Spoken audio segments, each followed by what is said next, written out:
Hi, welcome back. In this lecture, we will study the second part of Chapter 2, which is related to axial loading. We all know from experience that if a material is subjected to some temperature change, it will either experience expansion or contraction. If the temperature increases, the material will experience expansion.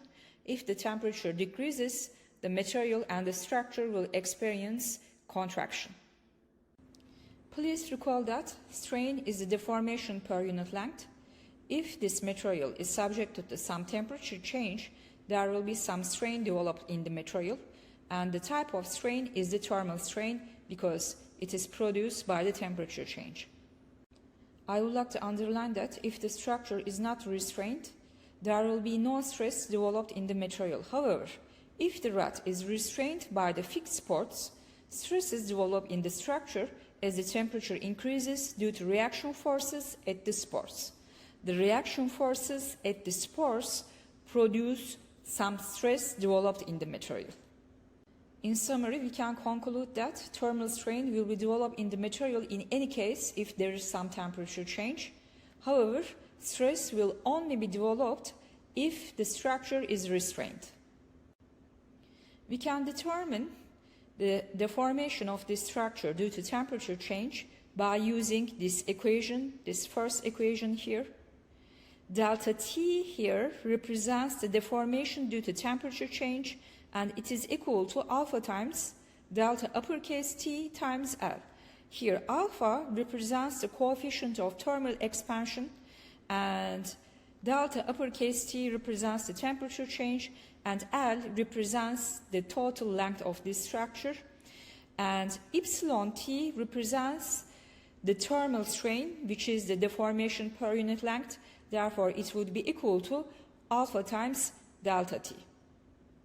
As I indicated before, if the structure is restrained as presented in this figure, there will be some stress developed in the material due to temperature change. How can we determine this stress? Let's assume that the temperature of this structure, which is presented in this figure, is increasing. And due to this temperature increase, the structure will experience some expansion. And it will try to expand along the horizontal direction. However, please note that this structure is restrained. There are fixed supports at both ends. Therefore, for example, the fixed support B will exert a reaction force of P, and it will push the point B back to zero deformation. At the end, the total deformation of this structure along the horizontal direction will be equal to zero as presented by this equation. Delta is equal to delta T plus delta P. Delta T represents the deformation due to temperature change. Delta P represents the deformation resulting from this reaction force at fixed support exerted by the fixed support B, and the total deformation will be equal to zero, since in the reality there is a fixed support here. If there is a fixed support, the deformation will be always equal to zero. In summary, this rod structure is not allowed to deform since both ends are fixed, and we can determine the stress developed in this material. For this purpose, we will use this deformation equation. Delta is equal to zero. We substitute the thermal deformation equation and the mechanical axial deformation equation into this formula. The thermal deformation is represented by alpha delta T times L, and the axial deformation produced by this axial reaction force is PL over AE, and this sum must be equal to zero.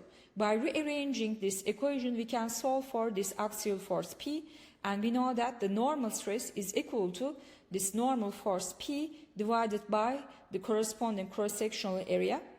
And when we divide both sides by A here, at the second equation, I'm talking about the second equation, we can obtain the normal stress produced by this reaction force, and it is equal to negative E times alpha times delta T.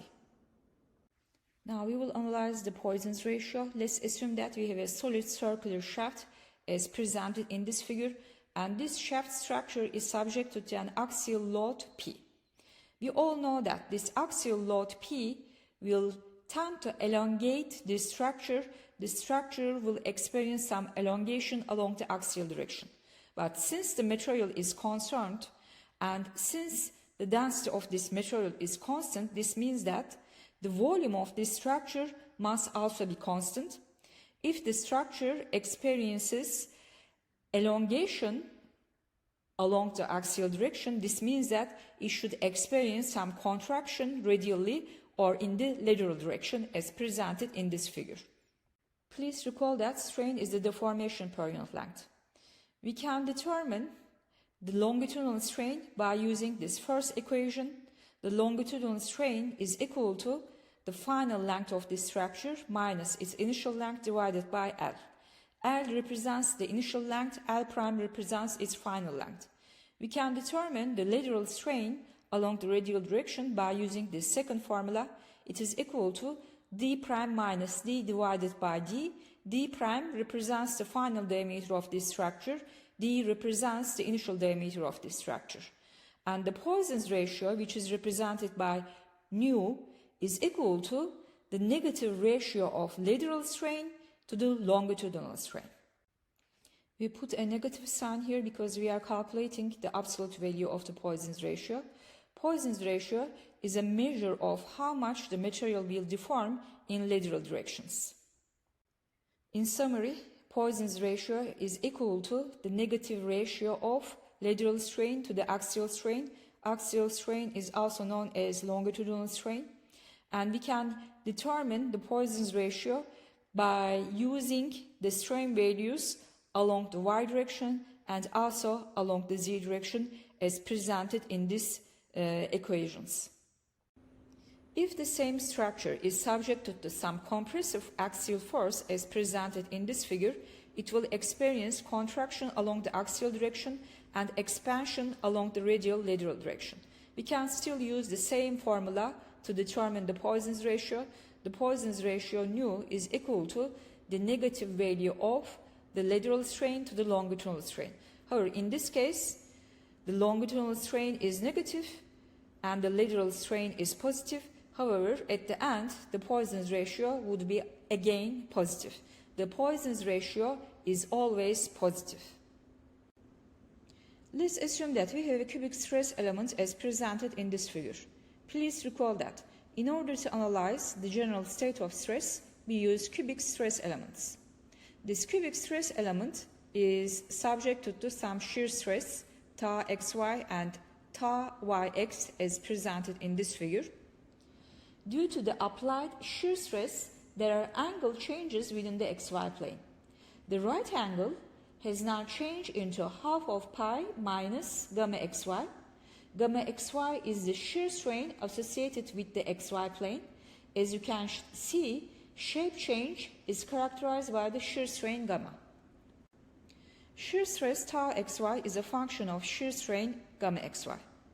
If the applied stress remains within the proportional limit, the material behaves elastically, therefore we can apply the Hooke's law, and here the shear version of the Hooke's law is presented. Tau xy is equal to g times gamma xy.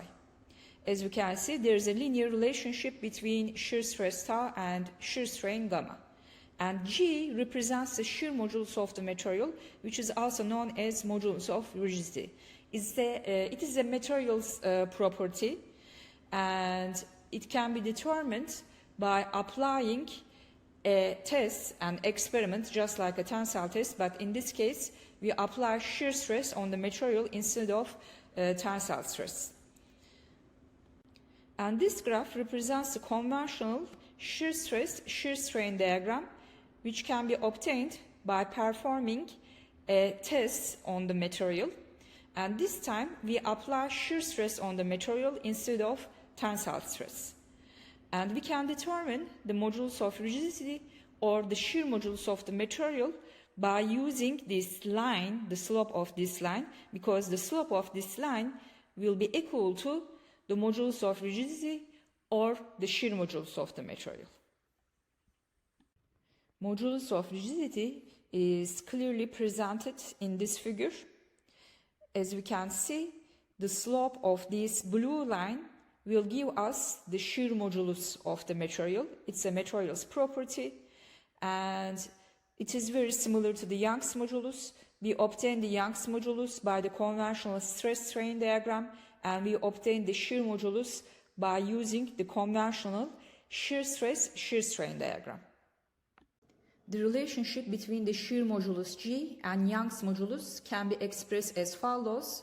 When we know the Young's modulus of the material, we can determine the shear modulus by using this formula. Nu represents the Poisson's ratio here. It's the material's property, and it's a measure of how much the material will deform in lateral directions. I would like to underline that this equation can only be used if the material is an isotropic material. When a structure is subjected to multi-axial loading, we can apply the principle of superposition in order to find the normal strain along the x, y, and z directions. The principle of superposition states that the effect of a given combined loading on a structure can be obtained by determining separately the effects of various loads and then applying the superposition method. The figure on the left side represents the deformation of a unit cubic element under multi-axial loading. Figure A represents the unloaded case, and figure B represents the deformed case. The normal strain equations presented here are known as generalized Hooke's law. As we can see from these equations, each stress component induces strain in its respective direction and also strains in the other two directions. The strain components corresponding to the multi-axial loading can be derived by combining these individual effects. These derived components represent the generalized Hooke's law. Now we will analyze the effect of normal stresses sigma x, sigma y, and sigma z on the volume of an element of isotropic material. We have a unit cubic element as presented by this figure. In figure A, we see the undeformed state of this unit cubic element, and it is a unit length of 1 for each side. After the deformation, the length of each side of this cubic element can be expressed as follows: 1 plus epsilon x, 1 plus epsilon y, and 1 plus epsilon z. Please note that before the deformation, the volume of this unit cubic element was equal to 1. However, the final volume of this cubic element after the deformation is expressed by this equation here. V is equal to 1 plus epsilon x times 1 plus epsilon y times 1 plus epsilon z. Let's determine the change in the volume of this cubic element.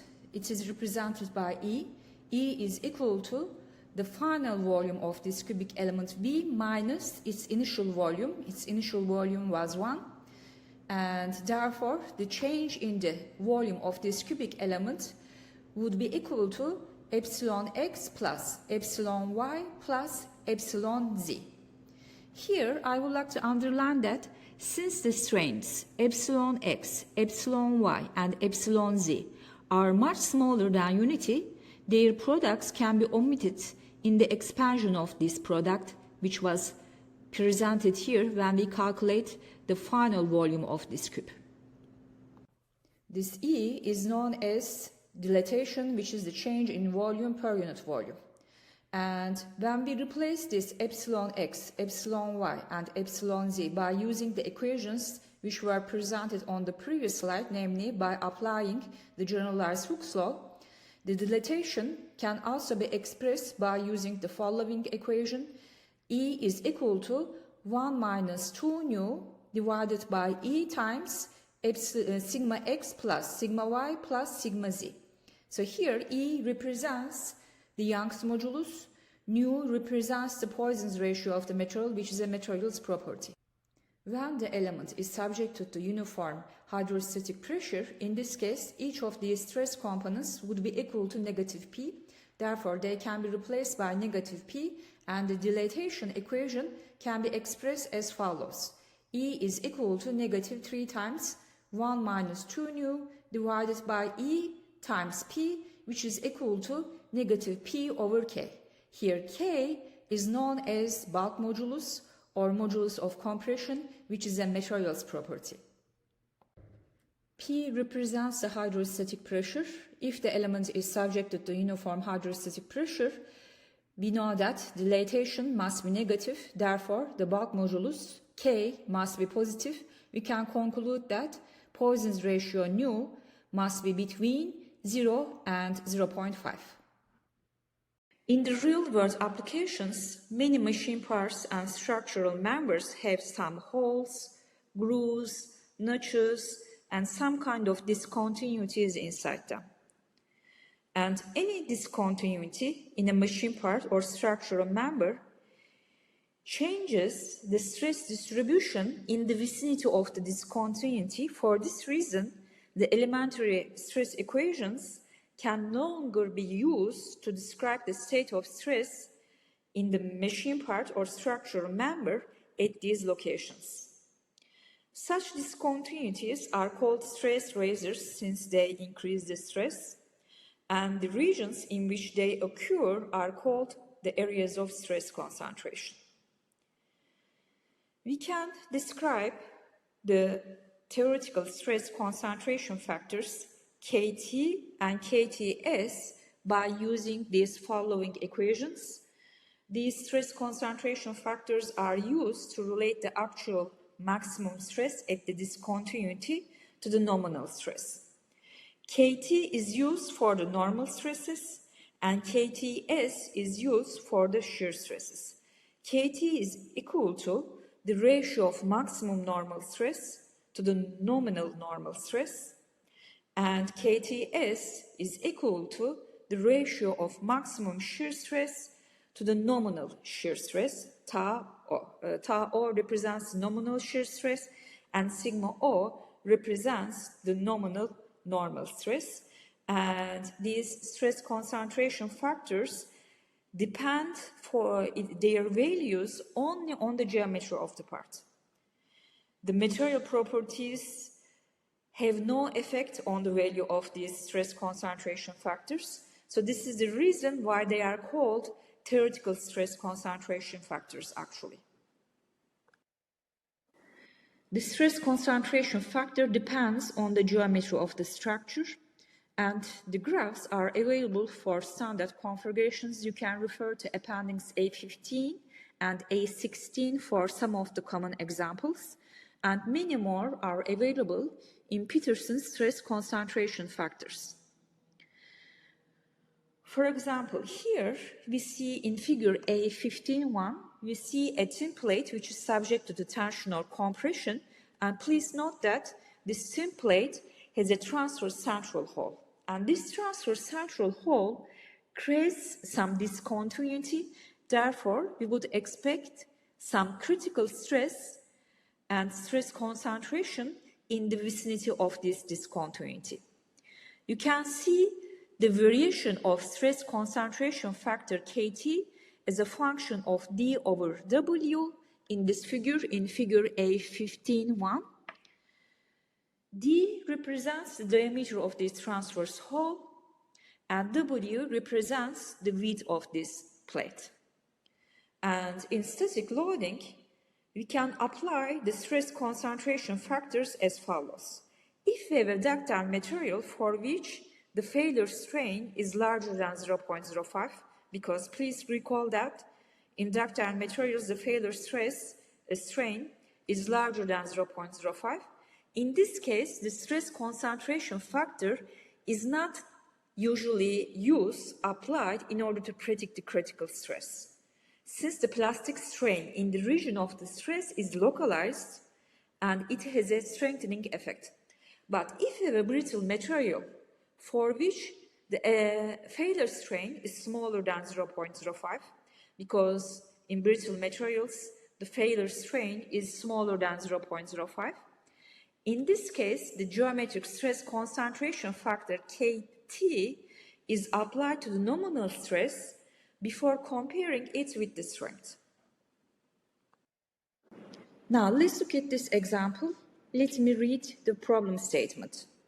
The 2 mm thick bar, which is shown in this figure, is loaded axially with a constant force of 10,000 newtons. The bar material has been heat-treated and quenched to raise its strength, but as a consequence, it has lost most of its ductility. It is desired to drill a hole through the center of the 40 mm face of the plate to allow a cable to pass through it. A 4 mm hole is sufficient for the cable to fit, but an 8 mm drill is readily available. Will a crack be more likely to initiate at the larger hole, the smaller hole, or at the fillet? Now let's look at the solution. Since the bar was heat-treated and quenched in order to raise its strength, its ductility is reduced and it lost its ductility. It has lost its ductility. Therefore, we have a brittle material. Since we have a brittle material here, we must consider the effect of stress concentrations near discontinuities.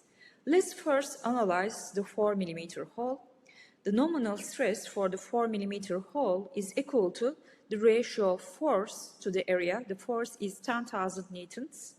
The corresponding area is equal to W minus D times T. W is the width, which is 40 millimeters.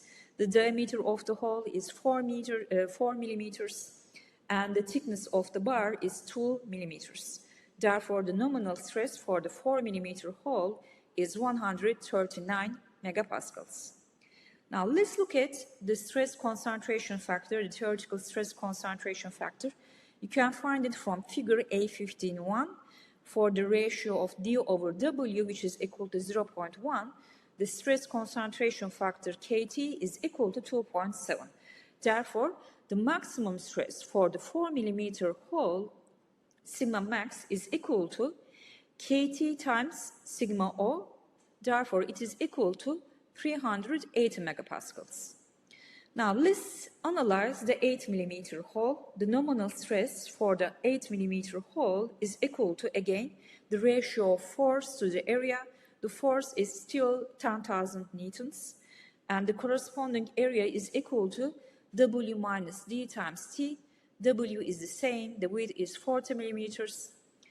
The diameter of the hole is this time 8 millimeters, and the thickness is the same, 2 millimeters. Therefore, the nominal stress for the 8 mm hole is equal to 156 megapascals. Let's find the stress concentration factor for this hole, 8 mm hole.